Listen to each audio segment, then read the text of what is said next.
Hey, Steve Zelnard here with RE/MAX Experts, Zelnard Associates. Happy Tuesday morning. Had a nice vacation last week. Went off to Disney for 7 days with the family, so now back at it. Talking about inventory, we're up to 15,389 units. And originally, before I left, we reported 14,100 units. So we've increased about 1,200 units in the last, let's say, couple weeks. For sales, we had sold this week 1,366 units in the week prior, because I just did a random check on it, was 1,700 units sold, which is really, really aggressive. The only thing is, when I usually do these reports during the morning, so so usually at 9 a.m. I would do the report. When I did this report, it's going to filter in all of last Monday, so maybe this was at 1,500 units. That's how we would have looked at, opposed to the 1,700. But again, the market's in an upflow. We're on fire. Everything that we're listing, we're selling. Everything that we're holding back offers on, we're getting multiples on. Whatever we're looking to buy, we're buying. So the market is in a beautiful situation currently right now. We're very happy with it. Clearly, we have a lot of changes coming down the pipe in the future. I think our major concern, even just for realtors, if you are a realtor, is the way that commission structures are going to look like in the future, and then how you're showing value in order to get your clients to agree to pay you.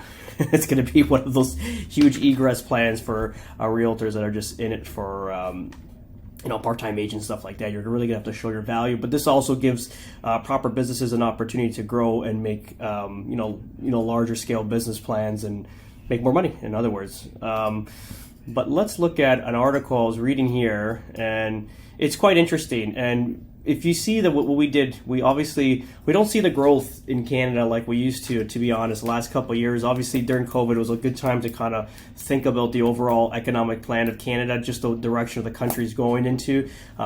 It's always comes down to, is like, if you're really good at something, you move to America. If you really want to create a big business, you do it. You create it in Canada and you move it to America, or it gets bought by America at some point. So usually, it's always moved out of the Canada. But with that said, I mean, it's been a great opportunity for so long for all of us, including myself. But just in the tail end here, and again, if you don't want to point fingers on who's in power, but the last administration has done severe damage to the country economically. If it was during the policies during COVID, if it was policies with business, when they came out of the box quite hot regarding holding corporations. They wanted to basically tax holding corporations for small businesses. If you own a small business, your holding corp is your whole life, and it doesn't even, like, that's your savings. That's in case of an emergency, you use that money to kind of fuel the bills until you start making money again. It's basically it's a safety plan, a backup plan. It's not like it's money that's just sitting there and you're kind of like being greedy over it. If money's being used, and if it gets used and never gets replenished, you don't have a retirement. So it's not something that any government should look at. It should be embraced and also promoted for people that actually have the courage to kind of have a backup plan based on their own talents and abilities. So, but again, these guys came out of the box hot, wanting to basically destroy economics. And I remember talking to my wife in 2017. It was because we just moved into Nobleton, our house, and I remember was watching. It was Congress, our Canadian Congress, and it was basically just watching these bills get passed. And one of the bills was going through getting passed was this giving the government access to the holding corp so they can tax them 30 and 50%, so taking half of your wealth away real quick. I remember telling my wife Elisa, if this happens, learning how to speak Spanish. We're going to be moving to Miami. So that was in 2017, and then as things progressed, we got into development and stuff like that, and you just see the margins get slimmer and slimmer, and there's never an opportunity to do anything. Especially if you're small like us, we don't come from any wealth, we don't come from any backup from family. It's always us and whatever we've made, kind of putting it on the line. It's always, every time we want to do something, it gets this area gets slimmer and slimmer. We can never make the money that you want to do and your ability to do based on government intervention regarding taxes. And if you read this is not even the one here. There's another article here. This is the article here. Need to improve Canadian productivity has reached emergency level. So why do you think this happened now? This is, this administration started from the top when the economy was great, everything was good, business was healthy, and then it's kind of shut it down now. And now they're talking about climate change, and that's going to be more restriction on businesses, and then pollution on vehicles. It's crazy. Like, as a small business owner, even just as a general public, don't think you just working as an employee for a company, you're not going to be affected by these laws. We're talking about climate change and all this stuff. You're going to be feeling this because you have a carbon footprint like everybody else. So it's not only the big businesses that are going to get penalized, it's going to be you as a general public. And what does that do? It takes money out of your savings, more money. We have nothing left, clearly. And then we can't, the objective is to obviously better the next generation, better your children's chances of doing better than what you've done. And I feel in Canada, it's just been taken away. And this article kind of reads it.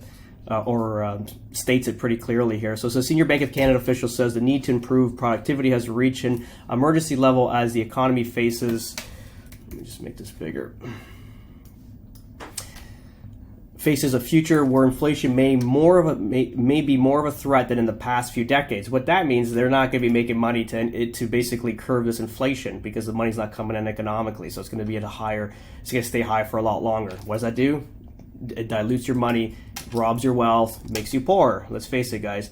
You know those signs that say in an emergency, break the glass? Well, it's time to break the glass. Bank of Canada Senior Deputy Governor Caroline Rogers said in a speech on Tuesday that Canadian labor productivity eked out a small gain at the end of last year, but that came after 6 straight quarters where productivity fell. She noted that the U.S. has been productivity gains coming out of the pandemic as firms found their footing, but Canada has not seen the same. And just remember, Canada ran the same during COVID. They ran everything the same. All the provinces, everything ran federally. Everything was shut down. Remember America, that every state is governed by a governor and it's governed different from the federally. So during the pandemic, when businesses were shut down after we kind of knew that we were able to go back to work and it wasn't as dangerous as it was, a lot of these like democratic states stayed shut down. Chicago, New York, California, all the states that are doing terrible, that lost a lot of their wealth, has moved out to the southern states, like Florida, Texas, Arkansas, Arizona, Nevada, whatever it was. Everyone kind of migrated out because it was just shut down. So what held America up is basically the states that kind of went against the grain and the unpopular side of this and held up America. Because there's a new article that I read, and it's the first time in American history that the America South, like 6 southern states of America, are worth more GDP than the Northeast of America, which is, again, historic, first time in American history that this ever happened. So that kind of tells you what's happening. So Canada kind of ran, everything shut down, everything locked down, businesses got shut down. You couldn't gain any money or make any money to offset expenses. You lost employees. You've taken loans that you can't pay back. And remember, as of December of this year here, we all have to pay back our business loans. And what I've done, they gave me $40,000. I used it. I put it back in the account, and I'm not going to pay them until the day of, because they basically tricked you. And I called this in the beginning where it was like they're going to give everybody this massive debt load and then not have the ability, people won't have the ability to pay this stuff back in the future, like these loans. Mine was only $40,000, but I can see how that $40,000 will, if you spent it out, if you spent it, obviously not on business and not to make more money, if you spent it on, like goods around the house, you're going to have to get another line of credit or something else to kind of offset that expense. Or probably these banks are going to say, well, you can keep that money, but you're going to have to, we're going to charge you the rate of 6 to 7%. So it was always a scam to begin with. And it's just now we're going to feel it coming December of this year. There was another part of this article that was very, very eye widening. It says the need improvement comes to Rogers' many forces help to create something about that economically has not changed in the last 7 years, which is kind of scary. Your whole country has not changed economically in 7 years. And again, administration change, guys. I know everyone wants to look at ideology and stuff like that, but look at the logic on everything. We got to always look at logic and then how. If the business is not running, you're not making money, you're not feeding your family. That's just the reality. It doesn't matter who's in power. You always got to, pick the better selection of the two when the time is right now. And we'll see what happens. We have an election next year, election here in the States, and it's see what happens. But that's pretty much it for a Tuesday. Back to work, and have a great day, guys.